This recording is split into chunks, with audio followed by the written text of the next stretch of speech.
我是郑国将军的嫡女，却喜欢上父亲的养子苏子安。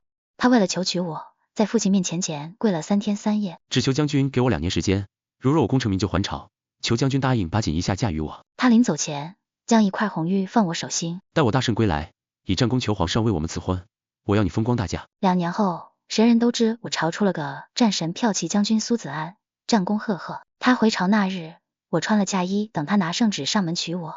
可是顾子安却带着一个病得快死的女子跪在郑国将军府前，求大小姐归还玉佩，成全我和流苏。我敛尽眼中的期盼，拿过了早摆在桌上的圣旨。爹爹，女儿愿意入宫为妃。软轿中的女子脸色煞白，气若游丝，吱娇声道：子安哥哥，你别跪，流苏不想你为我求任何人。父亲脸沉如墨，直视着他。苏子安，当初你跪在我面前3天3夜，说要求娶锦衣，我女儿苦等了你2年，如今你说要她成全你和别人。苏子安磕下头去。义父，都是子安都错，无论怎么责罚，子安都受着，只求大小姐归还我家传玉佩，成全我和流苏。流苏和我一样是孤儿，不似大小姐生活在锦衣玉室中，不知人间疾苦。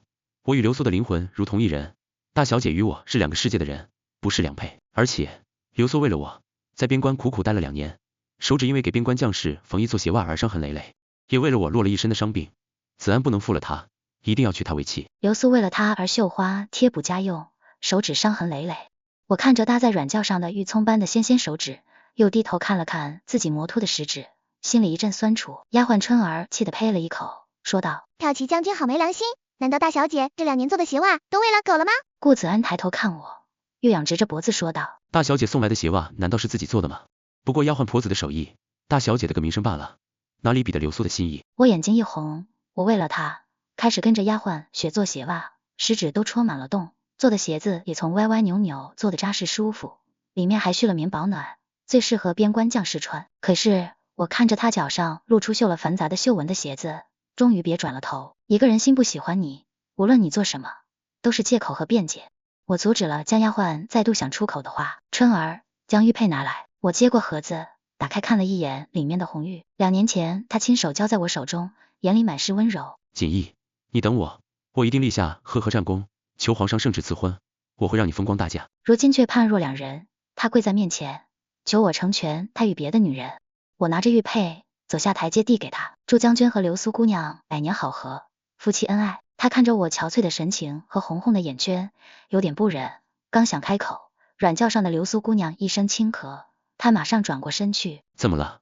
流苏皱着眉捂着心口，有些心口疼。苏子安站起来，我马上带你看大夫。然后对着父亲一手，多谢大小姐成全，多谢义父。父亲怒极，苏将军，你如今已是骠骑将军，我不过养了你几年，当不得你一生一父。如今皇上赐了你府邸，从今往后你与我们沈家再无瓜葛。苏将军，请吧。苏子安大抵没想到父亲的怒火如此之盛，想说些什么，又低下头。义父，你永远是子安的义父，锦衣也永远是我的妹妹，子安永远不会忘记。我按住父亲要拔刀的手，笑看着苏子安，义兄成亲时记得给我们府上的兄弟发帖子。苏子安带着流苏离开了，走时脚步匆匆，因为流苏姑娘咳得快，把心都咳出来了，他要去找太医为她诊治。看着他对那女子百般呵护的模样，父亲的副将气得发疯。将军，若不是你为他铺路，若不是大小姐为他筹划，他怎么可能有今日的战功？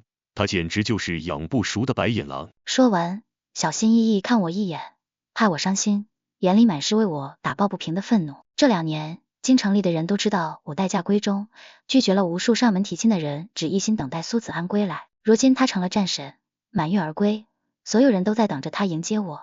可惜他回来求了圣旨，娶的却不是我，我一夜成了满京城的笑话。夜里，父亲心疼地看着我，若不是当年我答应了给他2年时间，也不会耽误你这么久。我笑了，爹爹，我可是你的女儿，郑国将军的嫡女，难道还愁嫁吗？这2年，递帖子想上门提亲的人把门槛都踩平了。我的手轻抚过案几上的那堆帖子，最后落在一道明黄色的圣旨上，终于伸手拿过，那是一道由沈家嫡女进宫为妃的圣旨。原以为苏子安回京后，正好可以让他以战功请旨为他和我赐婚，打消皇上让我进宫的念头。可现在看来，一切都是天意。父亲，7日后，女儿愿意进宫为妃。第2日，苏子安带了许多礼物进府，他将礼物在我面前一一摆开。锦衣，这是边关最有名的绣娘做的绣裙，我特地买了给你，想你一定喜欢。这是他们当地有名的胡饼，你试试，以前你最喜欢是各种地方的小吃，这个簪子是我亲手打磨的，是你喜欢的桃花样式，你喜不喜欢？最后一个盒子是一只东珠的簪子，我愣了一下，那是他出征前我送他的定情信物。他轻声说道，终究是我对不起你，但是流苏除了我已无人可依靠，他的母亲是在为我们送粮的途中被敌军射死，我答应了会照顾她。我轻抬了眼，如若无意，照顾一个人有许多法子，可以认作妹妹，我会在京中给她找个良婿，可以当作恩人，给她衣食无忧。可是你选的办法是娶她为妻。苏子安艰难地说道，边关凄苦，他一个人很难，他哭得那么伤心，只求我怜惜他，我没有办法。我紧紧盯着他，抱着最后一丝希望，只要你不想，就有很多办法，报恩为何只有以身以相一条路？子安哥哥，门外传来怯怯的声音，昨晚气若游丝的流苏，今日居然有力气站起来。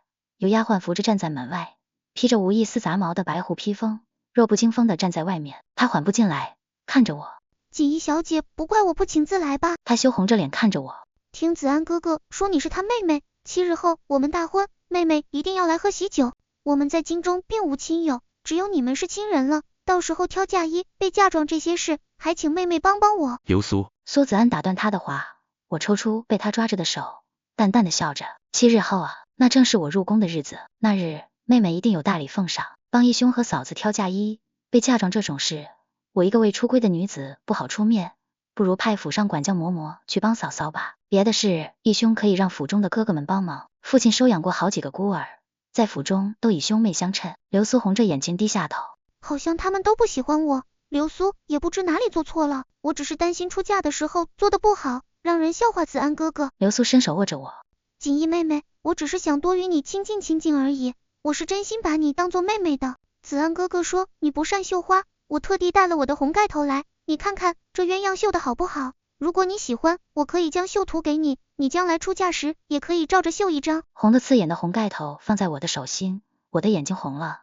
这张红盖头是母亲留给我的，当时苏子安出征，我正在拿着红盖头伤感，他将红盖头揣进了怀里，说等我回来娶你时，亲手为你盖上它。可如今他却在另一个女人手里。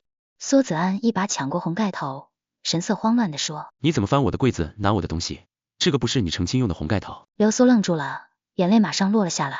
子安哥哥，对不起，我是不是做错了什么？可是我昨日拿出来时，你也没有说什么呀。苏子安道，我以为你只是拿它看上面的绣案而已。我一把抢过红盖头，冷下了声音，流苏姑娘，这张红盖头是我母亲留给我的，有一天丫鬟拿出来晾晒，被风吹不见了，原来是义兄拾到了，多谢义兄，如若丢失，我真的无脸见九泉下的母亲了。苏子安喃喃的一句话说不出来，一把扯过流苏。行了，我带你去街上买嫁衣去，别再缠着锦衣了。他们匆忙离开，流苏还大声嘀咕着，你怎么不早说，这是死去的人留下的，岂不晦气？幸亏没用他成亲。你别再说了。苏子安低喝道，川儿气的眼泪落下来。小姐，他们太过分了。我紧紧抱着母亲的红盖头，红了眼睛，都不重要了。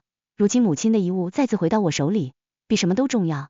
这一次，我要盖着这张红盖头出嫁，就像母亲看着我出嫁一般。还有几日便要入宫，我开始整理府里的东西，交代给义兄哪些是给几位义兄的，哪些是我的嫁妆要带进宫的，哪些是每年要给族里的族学的。苏子安来送帖子时，宫里刚派人送完聘礼，100多台的聘礼摆满了院子，和母亲的嫁妆一起洋洋洒洒摆着，让门外看热闹的人看得目瞪口呆。郑国将军家的小姐要出嫁了啊！这家聘礼送来的时候，我没有在门口叫是谁家送的，怎么这么奇怪？因为我不想让苏子安知晓我要入宫，所以让父亲进宫复命时特别说了，希望一切都安静的进行，只待进宫那日再大张旗鼓。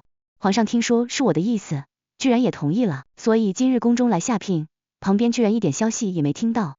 苏子安看着满院子的聘礼，诧异的问，这是哪位义兄要成亲？我阻止了春儿要说的话，轻描淡写的说，没有谁要成亲，只不过把母亲留给我的嫁妆拿出来整理一下罢了。他松了一口气，递过帖子。3日后我成亲，你和义父还有几位兄长一定要来。3日后，骠骑将军娶亲，是他用战功换来的御赐的婚事，看热闹的人极多，都想知道什么样的人能让骠骑将军放弃等他2年的郑国将军嫡女都非娶不可。而一大早，宫里来迎娶我的凤辇又到了郑国将军府前，皇上为了嘉奖父亲的功勋，将我封为妃，赐荣字。来迎娶的仪仗用了半幅皇后的仪仗，极尽荣宠，而围观的百姓都炸了锅。什么？郑国将军的嫡女今日进宫？哎呦，还封了妃，这个是满门荣耀啊！那肯定的，郑国将军为国效尽这么多年，尽忠尽职，从不二话，一身伤病，麾下还带出了多少将军？难怪皇上要沈大小姐入宫为妃呢。当今中宫无人，容妃进宫，若是生下一儿半女，封后也不是没有可能的。这骠骑将军啊，也是没良心，人家沈大小姐等了他2年，他可倒好，回来便带了别的女人回来，这下好了吧？沈大小姐做成了皇上的妃嫔，他可再高攀不起了。我身着皇上赐的妃子的凤袍，由宫女和嬷嬷扶上了凤辇，启轿，恭迎容妃娘娘入宫了。而骠骑将军府内，苏子安看着来的宾客比想象的少了许多，不由得纳闷，而义父和几位兄长都未到，他派了小厮去打探怎么回事。一炷香后，小厮满头是汗的跑回来，气喘吁吁，将军，不好了，郑国将军今日嫁女儿，将军邀请的官员都在那呢。苏子安愣住了，郑国将军嫁女儿？胡说，义父只有锦衣一个女儿，怎么可能今日嫁女儿？小厮急得跺脚，真的，沈大小姐今日出嫁，入宫为妃了。苏子安愣住了，一把抓住小厮，你说什么胡枝？锦衣怎么可能出嫁？我怎么从来没听说？小厮哭丧着脸，是真的，我刚到郑国将军府迎娶容妃的凤辇刚离开，如今正要入宫呢。旁边来参加婚宴的官员过来插话，骠骑将军不知道了，郑国将军的嫡女被封为容妃，正是今日进宫，我还想着你怎么成亲和你义妹出嫁选在同一日，这不是撞了吗？难怪郑国将军没有人来。苏子安一把扔下手里的红绸要向外跑去，流苏娇声制止，夫君，我们还未拜堂，吉时要到了。可是话音还没落，苏子安已冲出了府门。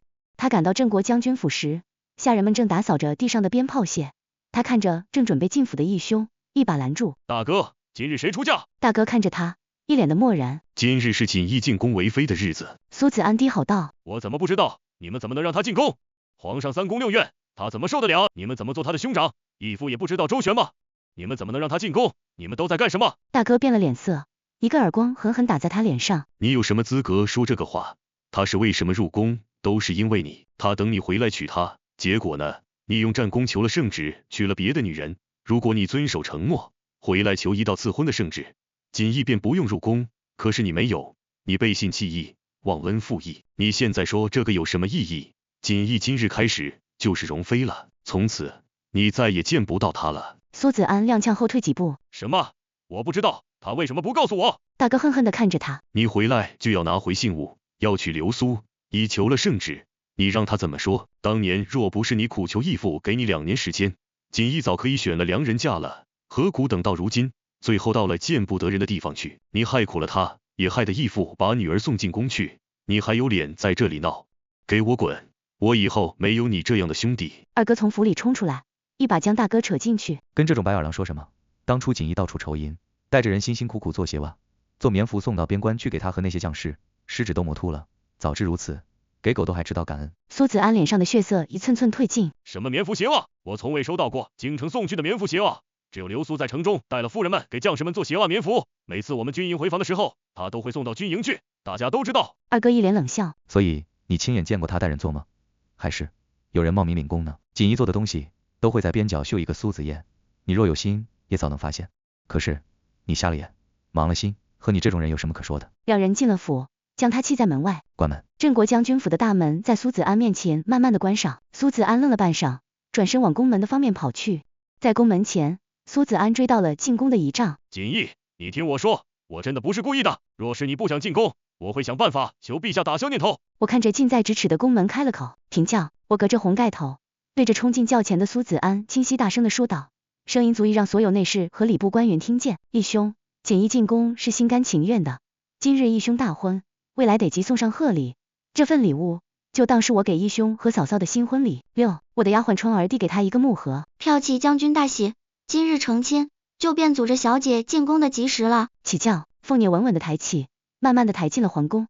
苏子安打开盒子，他愣住了，里面是一对荷包，那是以前我们在一起的时候我给他绣的荷包。鸳鸯戏水，我说等你回来成亲时，我再送给你，一人一个，白头偕老，和和美美。如今荷包仍在，而身边的人却早已物是人非了。荷包的背面边缘处，果真绣了一片苏子叶。苏子安愣了一下，想起二哥说的话，锦衣做了送去边关的东西，都有一片苏子叶。他冲回骠骑将军府，翻箱倒柜，找出了从边关穿回来的一件棉服，在衣襟的下方，果然绣着一片小小的苏子叶。他跌坐在凳子上，他明明记得这件棉服是当时流苏送到军营里的，冻红的手捧着棉服，看着他一脸心疼。我赶着给你缝的，冬日太冷，子安哥哥要保重身子，穿暖和才行。而流苏的丫鬟在一旁说道，将军，小姐为了给你缝制棉服鞋袜，眼都熬红了。那样的体贴温柔，在那苦寒之地，慢慢融化了他的心。可是如今他却发现他分不清哪个是真哪个是假。正在发怔，流苏穿着一身嫁衣进来。子安哥哥，宾客还在前面等着新人拜堂呢。苏子安反应过来，他今日和流苏成亲，他亲自求来的婚事，圣旨赐婚，今日成亲是势在必行的。而皇宫内，我被直接抬进了落英宫。宫女说，这是离皇上的寝宫最近的宫殿，也代表着皇上对我这个容妃的看重和荣宠。皇上进了内殿，正要掀盖头，我低声道，皇上要用如意秤，日后臣妾和皇上才能称心如意。皇上轻笑了一声，用旁边的如意秤掀起了盖头。我看着皇上娇羞地说道，皇上请恕臣妾无礼，这民间的夫妻成亲都要如此，虽然皇上不止臣妾一人，但是臣妾却只把皇上当一生一世一双人的夫君。我的眼神里是仰慕和娇羞，想必没有一个男人不喜欢自己的女人只对自己满身依赖和仰慕。皇上将我搂入怀中，那锦衣以后可以像民间夫妻一般对我。他去掉了朕的自称，我弯唇一笑，是夫君。第二日，京中命妇进宫觐见我这刚封的容妃，骠骑将军夫人流苏自然也在其中。她穿着京中锦绣阁最新出的绣裙，头上戴的头面也是足金的头面，看着沉甸甸的。命妇们请安后都小心站在一边，只有流苏一脸熟络的上前来，锦衣妹妹，放肆！将军夫人岂能对容妃娘娘不敬？春儿厉声呵斥，流苏吓了一跳，不由自主地反驳道，锦衣妹妹就算成了容妃，也是夫君的义妹，怎么因为有了尊贵身份，便不认兄长嫂嫂吧？我凉凉地看他一眼，又使了个眼色给身边的管教嬷嬷。管教嬷嬷上前一步，将军夫人不得无礼，尊卑有别，连国公夫人和各位侯夫人都恭恭敬敬，你却如此放肆，果然是小门小户出来的。来人，给将军夫人好好说说宫规。流苏红了眼睛看着我，妹妹这般责罚我，是因为我真的触犯了宫规，还是因为我嫁给了子安哥哥？命妇们恨不得捂住自己的耳朵，听到这种不该听的话。有夫君同是武将，与骠骑将军关系好的将军夫人小声劝阻，夫人小心慎言，别给将军惹祸上身。流苏咬着唇跪了下去，娘娘，我知道你以前喜欢子安哥哥，可是他已经娶了我，你何必因为我嫁了他而对我咄咄逼人？我从不想与你抢，只是子安哥哥说要娶我，如今既然你成了娘娘，何不放手？我站了起来，慢慢走下来，走到他的面前，看着他如花一样的脸庞，狠狠地打了过去。啪一声，流苏被打倒在地上。我居高临下盯着他，将军夫人，如果你的舌头不会说话，便割了喂狗吧。我与义兄一清二白，我如今进宫为妃，岂容你如此污言秽语？来人，将将军夫人拖出去，在宫门前跪着，拿宫规给他，什么时候抄完了，什么时候让骠骑将军来接人。七，告诉他，如果他不能管教夫人，本宫自会派人好好管教。流苏挣扎道，你敢？沈锦衣，给本宫长烂他的嘴！我死死盯着他，我是妃，他是臣，我还收拾不了他一个小白花。骠骑将军的夫人以下犯上，被罚跪在宫门抄宫规，一下子传开了来。皇上来我宫里看我时，笑着说，是什么事惹得你如此动怒？骠骑将军都来给夫人求情。我坐在皇上腿上生气，他嘴里胡说什么，好像我与骠骑将军有什么一样。苏子安是我义兄，也相当于我的亲哥哥，我怎么会喜欢自己的兄长？如若不罚他，日后话传出去，我还怎么见人？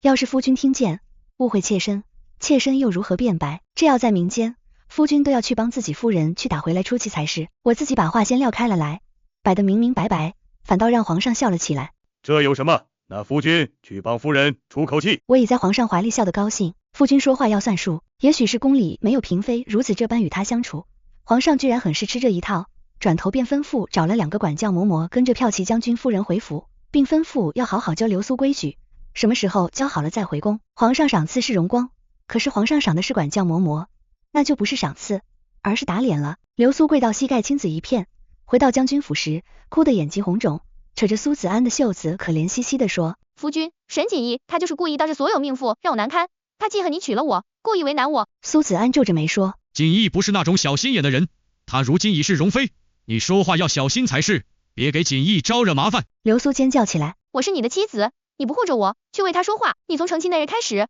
便心不在焉，你是不是后悔娶了我？如果没有我，你和沈锦衣早在一起了吧？苏子安站起来，闭嘴！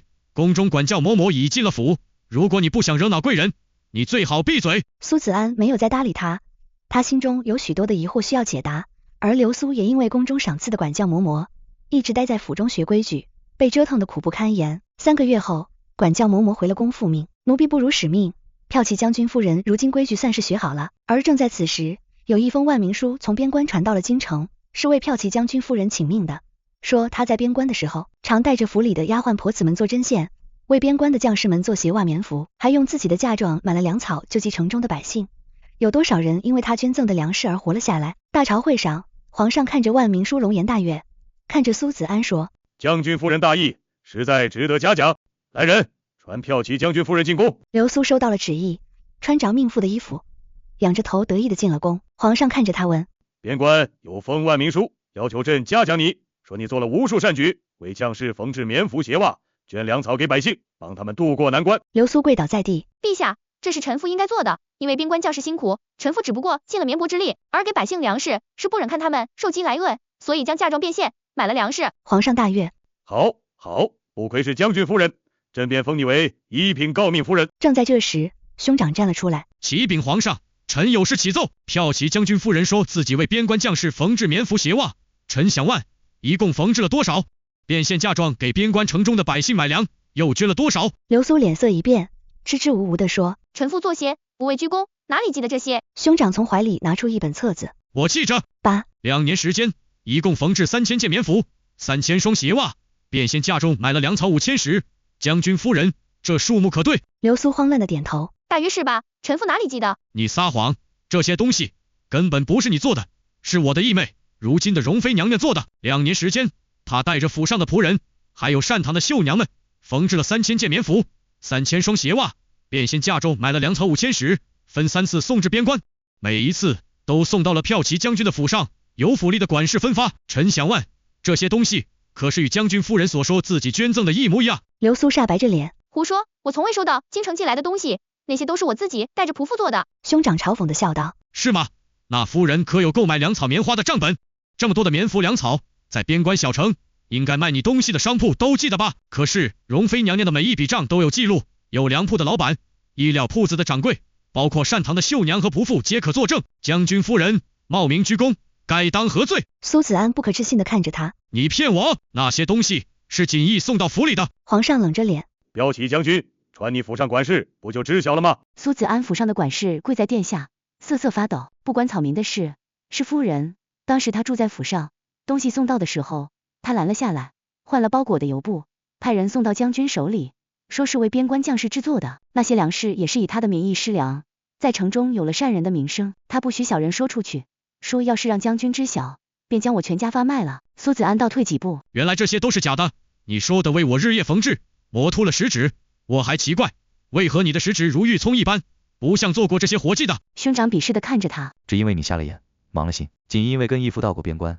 知道边关凄苦，他变卖了一半的嫁妆，做了这么多事，只为让百姓少受些苦，让将士穿暖吃饱。谁知这些都被这毒妇给瞒了下来。皇上宣了我上殿，亲自下龙椅扶了我起来。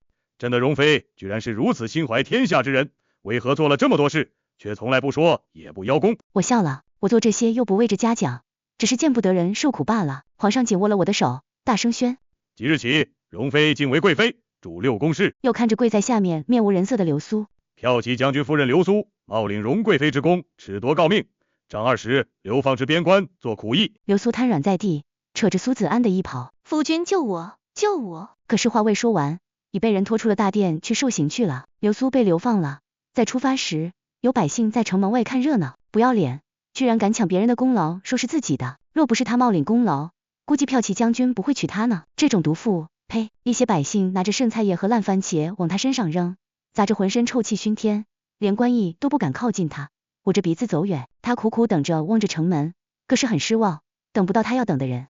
骠骑将军苏子安向皇上请命，驻守最苦寒的边关，即日出发。在出发前，他求了皇上求见我一面，要向我赔个不是。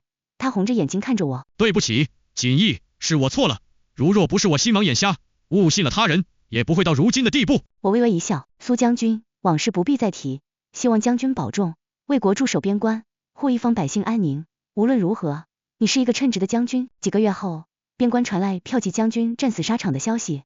收到信时，我没有理会，将信轻轻放置一边，拿着拔兰鼓哄着孩子。他的事情与我再无关系了。远远地有内侍的声音：皇后娘娘，皇上驾到。我站起来迎了过去。如今我已有在乎的人，往事都已忘记了。